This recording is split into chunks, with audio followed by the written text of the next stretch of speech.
Welcome everyone to Screams After Midnight. This is the weekly horror podcast and YouTube discussion show in which we talk about horror films from the past and the present. And this week we've got a new release. We've got Sinister 2 to talk about. This just came out in the theatres. And we did Sinister 1 last week. None of us really liked it. Although Tim wasn't here to defend his opinion. But those of us who were here did not like it very much. We didn't think it was the worst thing in the world, but we didn't like it. We thought it was mediocre at best. But yeah, Tim's here this week. Say hi, Tim. Hello. Kevin's here. Hello. And filling in for Joseph, because Joseph's stuck in New Orleans. Thank you, Tim. Joseph's stuck in New Orleans overnight, so he can't make it. Although he'll be very upset about that because he actually had to pay and go and see the movie, thinking he would be here. so now he'll be really upset. But filling in for him, our usual reserve member who went to see the movie on the chance that he might have to fill in is Connor. Yeah, I'm glad he got stuck because now I've justified my money on this movie. If that. Well, at least it's had a purpose. Yeah.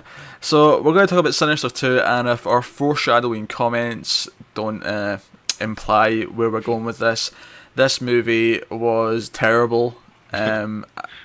Do we all agree with that off the bat? Yes. Tim, you're shaking your head. No, I don't agree with that. Okay, let's start with Tim then. Tim, what did you think overall of Sinister 2? What's your first impressions here?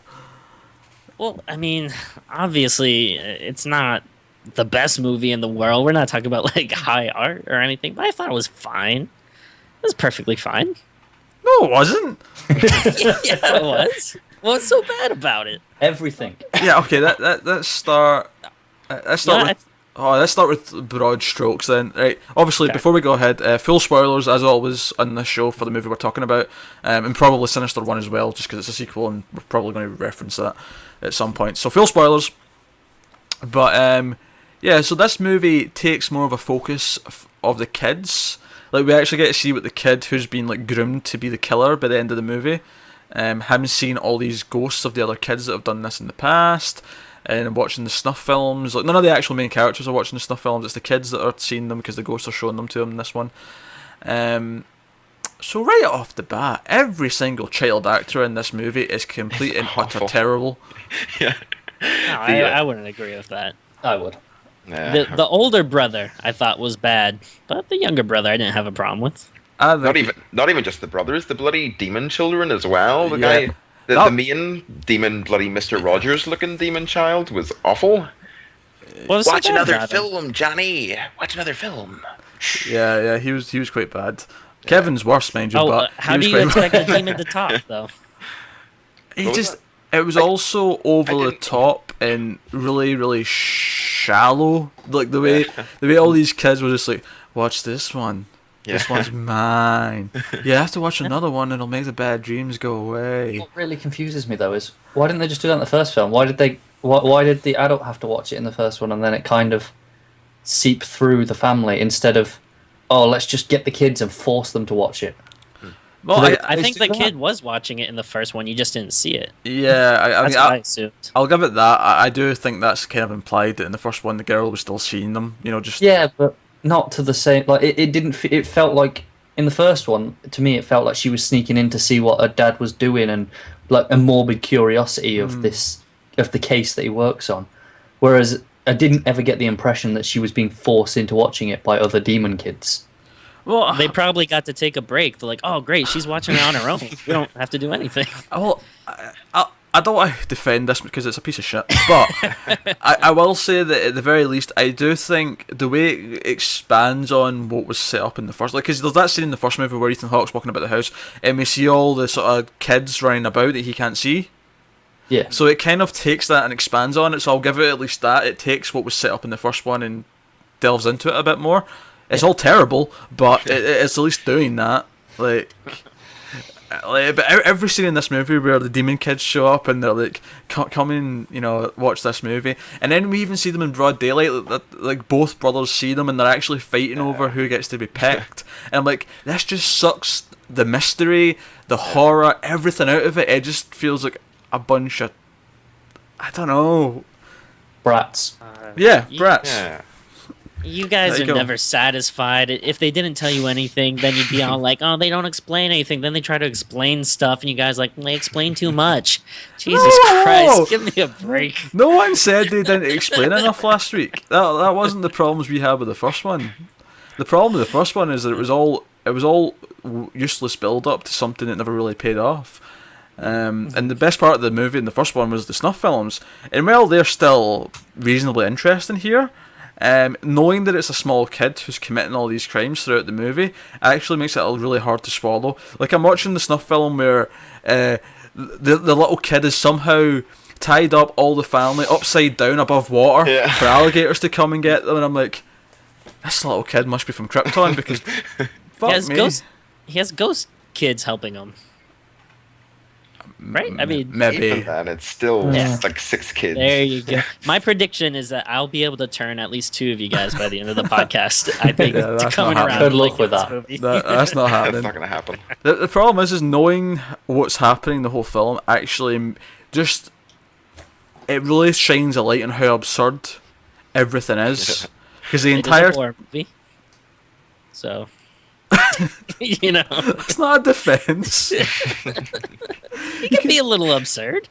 It can be, but when it sucks the horror and the mystery out of everything, then I don't know. I don't think like horror always has to have mystery though. Sometimes I don't want to watch like a, detective case. Sometimes I just want to see like dumb, weird, creepy stuff. No, that's fine, Tim. But the problem is that in this particular case, it sucks the actual scariness out of everything. Not that the first one was particularly scary, but there was at least a little bit of intrigue in like, where did these movies come from? Is this someone committing these crimes?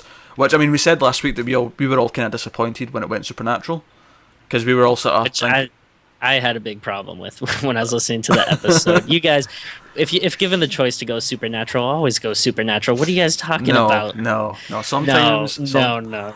You're telling me there isn't one movie that would not be made better with a ghost? You're telling me Godfather wouldn't kick ass if like Sasquatch came out of nowhere and like Tim, always go supernatural. you're talking Always. crazy. You're talking crazy. You're cray, Tim. You're cray. Oh god, right. We'll get back to the scary stuff as we go, but I want to sort of just look through the movie kind of roughly in order. There's a couple of things I really want to point out. So I'm a snuff film with the first one, fair enough, whatever, right? And then we cut, and Deputy so and so from the first movie is now the main character. Yeah. Ex-deputy so-and-so now. Who's credited to this? Yes. I found that the insistence of not giving him a name still was so jarring, because you had so many times where they went, "Oh, you're that deputy." He goes, "I used to be that deputy." He goes, "But you're still him." Yeah. That was like 3 times, and the woman never said his name, and just made no sense. It's realistic. How many times do you say your name given throughout the day? When you introduce yourself to someone, you say your fucking name. Maybe you do. Tim's just like, oh, you know my reputation. Yes. Yeah. I'm the goat guy. Yes. No, so like let's just talk about that. We take this really awkward and jarring comic relief character from the first one and turn him into the protagonist of the second movie. Yeah, which really did Beautiful not fit choice. at all. No, he was not a proper lead of a movie at all at any point. He had, and even stuff he was doing didn't make a whole lot of sense. Like, okay, he's going around burning all the houses that this stuff happened in so it doesn't spread. Fair enough, but he goes all the way until the end of the movie. The family are literally tied up on crosses, about to be burned alive, and he still hasn't even said to her, "Oh, by the way, you might be in danger." Look, there was tons of opportunity for him to actually try and explain to her, look, he never says why she can't leave the house. He makes some excuse, and I get that, okay, it's a hard thing to swallow. She's going to think he's crazy, so on. But it just felt really awkward to me that he never even tried. I will give you that. I agree with that. Right, That did bother me a little bit. that felt weird. But let's get to the main. Actually, can we talk about the trailer for a minute? Because the trailer made me think at least half of this movie was going to be a flashback to a different period, but the whole thing's set in 2014, 2015. Because in the trailer you see the old TV they're watching Night of the Living Dead on, and it's like this ancient thing, and like the whole farmhouse just feels really old. But whatever, that's not necessarily a problem, but it's just something I noticed. But we're introduced to her and her two boys in a supermarket, and we have what is quite possibly the most awkward and terrible private investigator I have ever seen on film, following her about the aisles of the supermarket, snapping photos with his phone like as he walks past, really creepily, and the whole thing is just absurd. And I was already starting to laugh. Like, he's getting paid too much. No matter how much he's getting paid, it's too much. Yeah, we're talking about the actor, yes. That and the character as a private investigator. It's just flat out awful. This scene, this scene of, and then she's like, "Oh, run, boys, run!" and they run out. And sorry, what's the word again? What's the trick? What's like the panic word? It's like rutabaga or something really dumb. And then she's leaving the grocery store, and she talks to the security guard, and she says, "That man touched my kids." God, it was so stupid, that whole scene. It just felt really, really dumb, and I didn't like it. See, it kind of like, and I'm not even kidding here. It kind of like sucked me in. I was kind of like, ooh, like what's going on? Like, who is she running from? Like, who is that guy to her? I don't know. I didn't have a problem with it. That's fine to set up that idea, that story that she's on the run, because it gives you a character, it gives you something that's going on in her life, but that entire scene was laughably bad. The way it was shot, the way it was executed, laughably bad. No, I wouldn't say that. I agree, it was a nice idea. Like, it's a nice idea, and the idea of her being on run is good, but it was just done so badly. Yeah. I mean, this whole bloody sort of family drama, it just felt out of place, and I didn't appreciate it at all. I'm just going to make a weird comment here. The family drama stuff, while it did feel out of place, I preferred more than almost all of the horror stuff in the film. It made me feel the most, I guess, because I really wanted to see her ex-husband or whatever get killed. Yeah. And that was basically the purpose of his entire character, was so that one person could die at the end. Yeah. I love how over the top, like, evil that guy was. He is such a caricature of like a bad husband who beats his kids. Yeah. Because like, okay, that happens in real life, and it's a bad thing and all the rest of it. But in this movie, he is such an over the top, like literally, it gets them back like 2/3 out of the movie, and on the first dinner they have together, he starts force feeding his son mashed potato with his hand because he's angry, he won't eat, and I'm like. I laughed out loud at that moment. That was such a great scene, like in a bad way, like, obviously bad way. Like I kind of felt like the parts with him, I was like watching the beginning of like a new like kind of like quotable scene from like Troll 2 or The Room or something like that's like so bad. Like you can't piss on hospitality. I won't allow it. One of those my scenes. Favorite. Yeah, like my favorite line from. Oh, no, I was just gonna say my favorite line of the dads was when he goes to the sheriff or the ex-deputy and he goes, "Now get off my property so I can go fuck my wife." It's like Jesus. Oh God! Oh, speaking of that, the dialogue was terrible in this film. Everything was just so cheesy, and God, where was it? Oh yeah, whenever ex-deputy so-and-so was talking to one of the kids, and he says, "How you doing, kid?"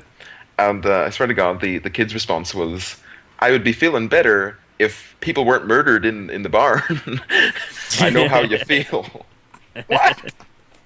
Oh God, this the whole thing. It also had the funniest instance on film I've ever seen of usage of the word cunt, and not intentionally. Yeah. It wasn't intended to be funny, but it ended up being one of the funniest times. Yeah, like, because I actually knew it was coming, because when we go see a movie in the UK, you get the MPA screen at the start. It'll say, this motion picture has been rated, blah, blah, blah. Right, we get the same thing for the BBFC, which is the UK version of that. But it always gives you, like, a little description of why it's rated, whatever it is. Yeah. So in this case, it came up saying 15, horror elements, some violence and gore, and then it said very strong language. And that word very means there's going to be a C-bomb in the movie, because if it was just fucks and whatever, it would just be strong language, right? So the very strong lets you know there's going to be a C-bomb. So I was kind of waiting for it the entire movie, right? And then, like, you know, the dick brother who's going to be the killer at the end, spoilers, I guess, but I warned you. You know, he's like telling his brother, "Oh, fuck you," and then the mum's like looking at him like, "What did you just say?" He's like, "Fuck you too, you cunt." And I was just like, "What the?" Like, that came out of nowhere. Like, the kid just turns like so evil.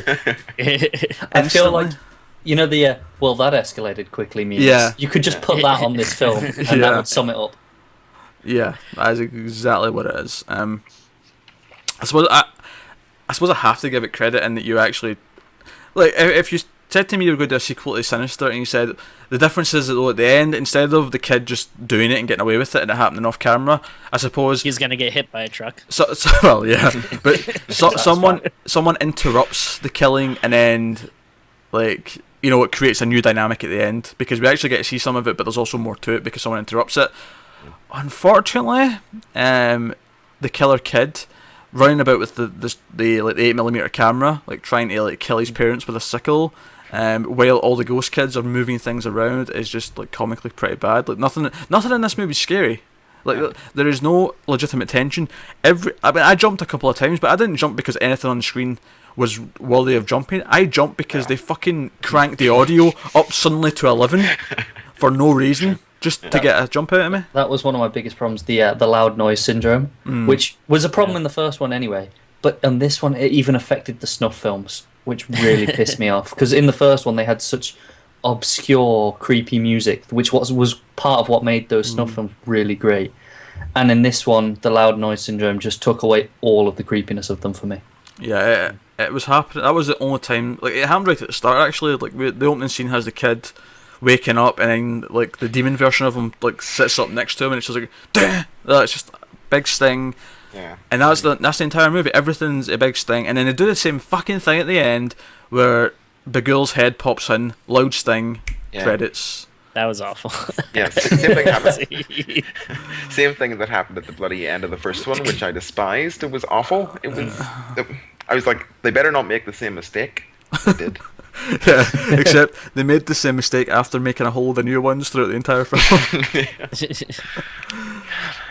Like, all joking aside, though, like, in all honesty, you know, I do like that they, you know, for better or worse, the way it turned out, I do like that they tried to do something different with it, at least. Like, it's like really not the same thing as the original. Like, it takes the ideas but kind of tries to tackle them like in a new light. Like, you get the perspective from the kid, and then like you said, you have the, you know, scenario with the guy interrupting it. And so, I mean, yeah, even if you don't like it, I do think, yeah, you got to kind of give it credit for at least being different and not just being a rehash of the first one.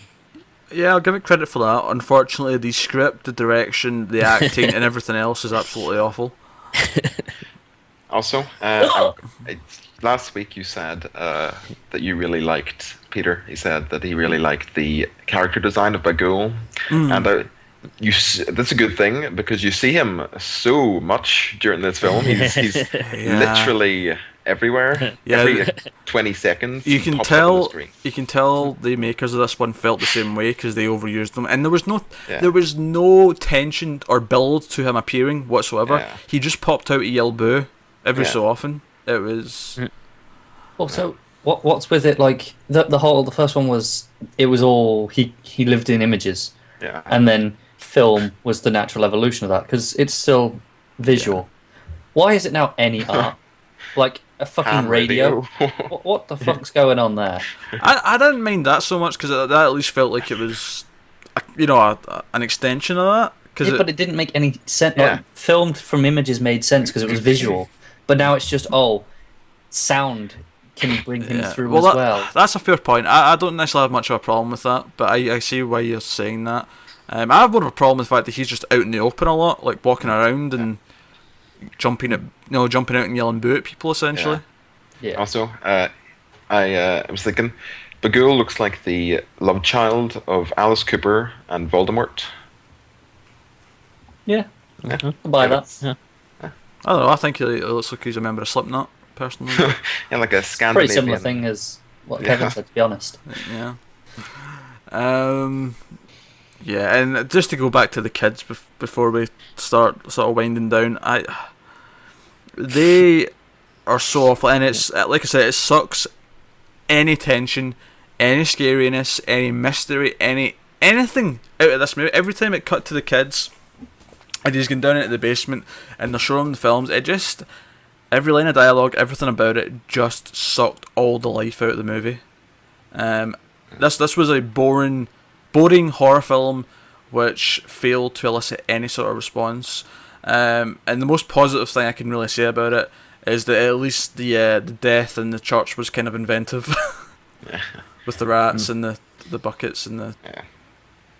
Like, fair play. Yeah. I kind of liked all of the snuff films, like, aside from, like, the music, which was annoying, like Connor mentioned, but I felt like there's a lot of, like, cool stuff that, I don't know, at least personally, I don't really see a lot. Like the Christmas one, you showed all the people frozen with frostbite all over their bodies. I thought that was kind of cool, not something I'd really seen before. And the people that got like electrocuted, like the way their skin was all burnt and stuff afterwards was cool. I mean, I think again the best part of the movie is the snuff films and what happens in them, because they're fairly inventive in terms of the way they kill people. I mean, they're more inventive in this one even, but it just doesn't matter when everything else is so unbelievably awful. And it's like, we meant to care about Deputy So and So as he's kind of got a romance brewing with the women. Like, they're having heart to hearts, and then they have a wee kiss, and it's like, oh, go away. God, there was one stupid. It goes along with the awful dialogue thing. She like sort of whispers to him, "It's been so long since I've had sex." Like, I didn't care about any of these characters. I didn't care about the fact that they were having a romance. I didn't like Deputy So and So as the lead. He was pretty okay as the sort of the comic relief character, but oh god, the characters in this, they were one of my major concerns. There was one scene I did like Deputy So and So in. Where he stands up to the cops. Oh yeah, I actually quite liked that. I thought that was cool. Because it was possibly because it was so out of character for him though. Because it was nothing like any of the rest of his stupid comic relief, like half-assed attempts. Yeah, he just felt like he was an actual cop. He just felt like he was out of place the whole film, and he sort of shouldn't have been there. Yeah.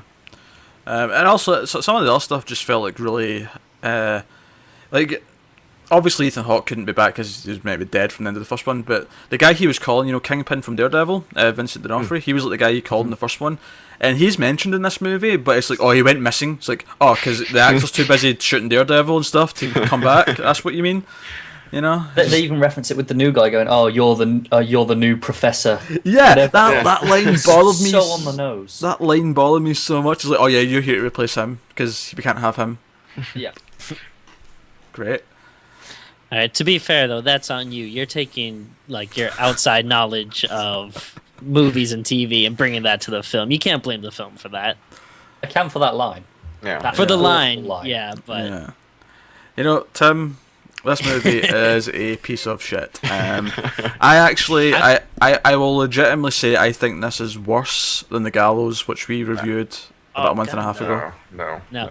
See, The Gallows though, The Gallows though, I didn't have any fun. Like, I agree it's a bad movie. I'm not saying it's good, but I had fun with it. Like, I enjoyed myself. Way, as we go through more of this episode, the light on Tim is getting so bright it looks like he's coming right out of hell as he's speaking to us. Get a curtain, you bum. Yeah. I gotta do that. Also, why does Bagul insist that the deaths are shot on 8mm film? Is he so much of a film purist that he can't make the switch to digital? It's like the Quentin Tarantino of demons. Fair point. Fair point. There was something else. Just quickly back to what Peter said earlier about how he's everywhere. What I got from, again, this is something I got from the first one, was the impression was he got through the gateways because he'd been drawn there and then captured there, and it was like a chain, like the same way the houses are a chain. So how in this one does he just seem to pop up anywhere? In the first one it felt like it had to, because I thought that this one would have to start off with someone moving into, Ethan Hawke's house from the end of the first one. I thought that's how it would have to link on, but in this one it seems to imply that any house that he's been in can then trigger a new occurrence. Yeah, I get that. It's just like the way I got it was maybe Bagul was spawned almost, was someone drew him and it took life in his world, and then that image spread basically. Like he popped, someone else drew him and he got another image, and he got gateways between that in his world. But then in this, he'll just show up on any laptop or anything, even though that had never had an image of him there. Yeah, when he shows up on the deputy so and so's laptop when he's researching. Yeah, but even the radio, he's just there. It just doesn't make sense. Well, what if you researched the image on the laptop or something, or if you had something saved on it? I don't know. That's, maybe, yeah. If the image is on the laptop, then does he not show up in the barn? In the barn scene, does he not just there and frighten him? How's he there? The barn did have the symbol on it, though. Yeah. Yeah, there was a scene where he they go through and they see the symbol on the barn. Who gives a shit, really? We're arguing finer points of a complete turd here. That's not. That's not. Well, I'm picking this bit of sweet corn, okay? I was actually getting total Children of the Corn vibes at the end of this one, because he's got the sickle and then the cornfield and Children of Corn, which is not a good movie by any means, is much better than this. I like Children of Corn. It's not terrible. So sad when You've insulted the visit. You've insulted. It hasn't come out. You've insulted the visit. You've insulted Children of Corn. You've insulted bloody. Sinister 2. No, because that deserves to be insulted. You've insulted bloody Jeepers Creepers. Although that deserves to be insulted now. That may be my favourite part of last week's episode was Kevin's face when I told him the director was a molester. Yeah. You're just. You're a movie bully.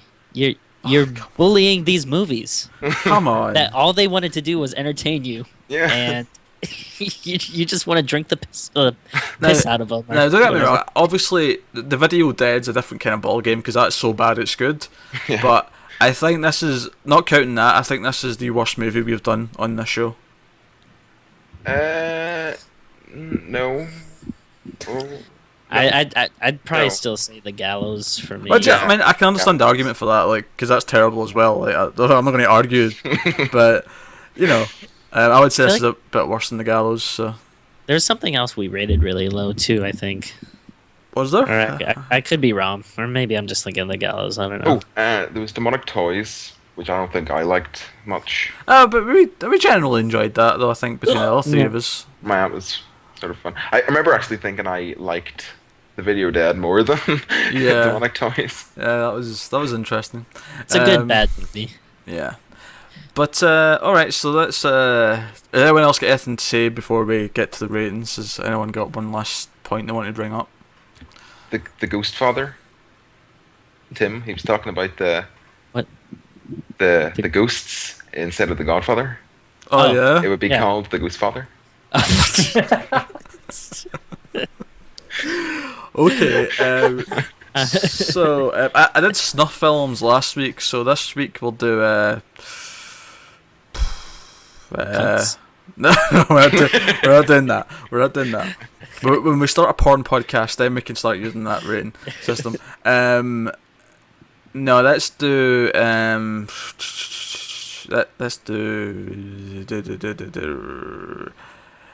Frozen Corpses out of 10. Right, the Frozen Corpses. Alright, so Kevin, out of 10, how many Frozen Corpses would you give Sinister 2? And actually, remind everyone what you gave Sinister 1 as well before you... Oh, yeah. I don't know if we can do this, but I sort of want to change my rating of Sinister 1. Alright, okay. Yeah, you can, sure, why not? I gave it a 6. And thinking about it now, it's a bit too generous. I could move that down to a 5. Right, okay. And again, I gave this one, which was significantly worse than Sinister the first. I'll give this one a 2.5. frozen corpses out of 10. So someone snapped one of those human popsicles in half. Yeah. Connor, how about you? Last week I gave Sinister a 5.5, and this one I'm torn between 2 or 2.5. I might take the other half of Kevin's corpse. All right, Tim. I wasn't here last week, but for the first Sinister, I would probably give it a 6, and this one I would give a 6.5.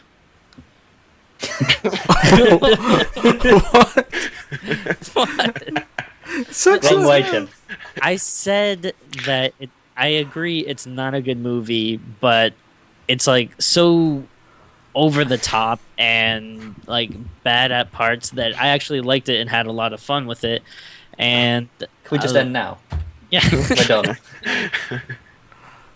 Well, last week I gave Sinister, I think, 4.5 out of 10. This one, 2 out of 10. Like, it's horrible. So it's 2.5s and a 6.5 from Tim. Just had to be different. It's a fun time. And Joseph actually told us earlier that he gave it 2 out of 10 as well. So, you guys need to get your heads out of your butts and just enjoy life. The fact is, I think in terms of averages, this actually is the lowest one we've ever rated. If you average all of our ratings, this might be the lowest. Yeah. So there you go. That's Sinister 2. We will be back next week. I will not tell you what we're going to do next week because we've got a couple of free slots, so we'll be doing something older probably. Before we have to get back on the schedule for Kevin's most anticipated movie of the year. The Visit. The Visit will be out in, I think, September 11th. Yes. It'll be visiting the theater in September 11th. Oh god. Yeah, so we'll be covering that in a couple of weeks' time, but we've got 2 episodes before that, and we'll do a couple of older movies to diversify things. Hopefully something better than this absolute train wreck of a movie. Actually, I know this isn't a horror movie that I'm comparing it to, but technically I would say that Fantastic Four is a worse movie, but I think I enjoyed watching it more than this. See, Fantastic Four just made me angry. At least this, I was like, why is he shoving mashed potatoes in his face? I was very angry that I paid money for this on the fact that I was just a reserve in case someone couldn't make it. Yeah. Thankfully, it paid off. During the mashed potatoes scene, there were a few teenage girls behind me, and one of them, basically direct quote, "Oh, that's terrible." as if anyone could have any sort of other opinion. Emotion, for these characters. Oh, that's terrible. I hope she said that at the end of the movie as well. The credits roll. I had 3 teenagers across from me, and they came out loving it, like properly loving it. Oh, I wanted to shoot them. Oh god. You know, it really, it's depressing when that's the standard for good horror. You know, it's not. Just teenagers are fucking idiots, I guess.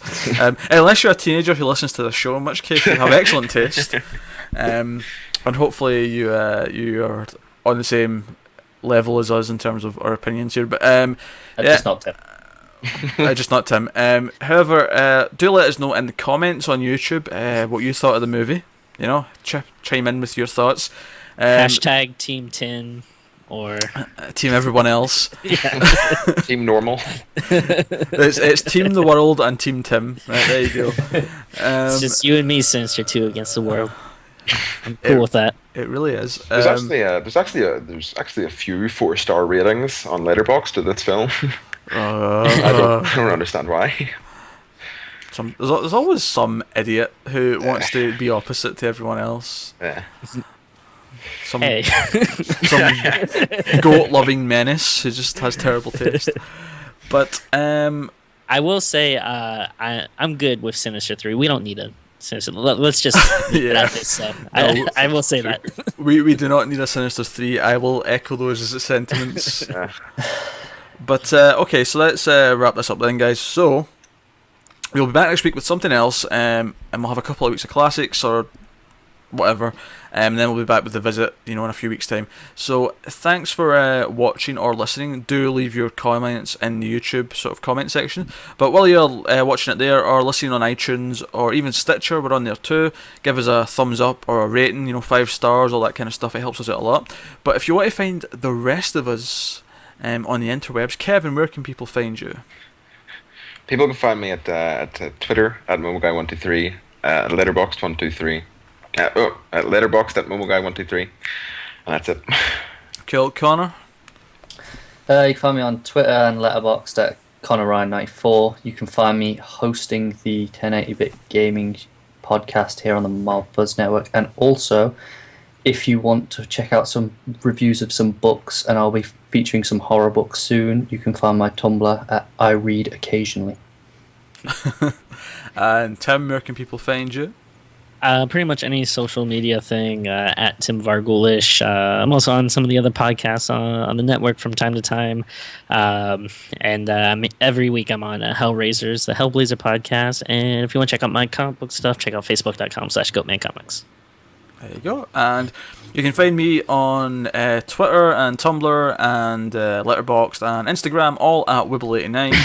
You can find me on other shows here. I'm on a lot of them. I'm on the Almost Cancelled TV podcast. I host the Movies podcast, 1.21 gigawatts, and we have the new Buffy the Vampire Slayer podcast, The Slayer Revisited, in which we review every episode, along with Angel, in viewing order on a weekly basis. So, rewatch, watch it for the first time, whatever, but join us along for the ride. It should be a lot of fun. But that's us, guys. Follow Mailed Fuzz on Twitter, at mailed_fuzz, for updates of the new episodes of stuff coming up, and things of that nature. But there's a hiccup to take us out of the podcast, and thanks for watching, guys. We will see you next week. Keep watching scary movies. I'll repeat that since Connor had the audacity to hiccup over it. Keep watching scary movies. Sorry, bye, guys. And go fuck your wife.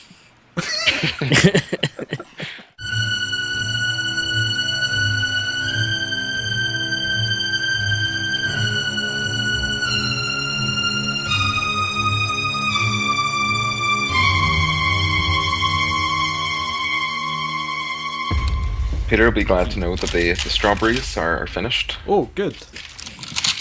Good. Now on to the mangoes. But even I have grapes, but yeah, you can save them for later. You don't have to suck on grapes, though. You shouldn't be doing that with strawberries either. Well, you don't want to eat the green bit, so you bite, and then you get all the juice. No, you just bite closer to the green bit. Like bite right at the edge. No, because then it risks getting the green bit in your mouth, and I don't want it. Just buy the ones without the green bit. Can you do that? Can you I've buy never them? seen this. Yeah, it's called pizza, and it's much better.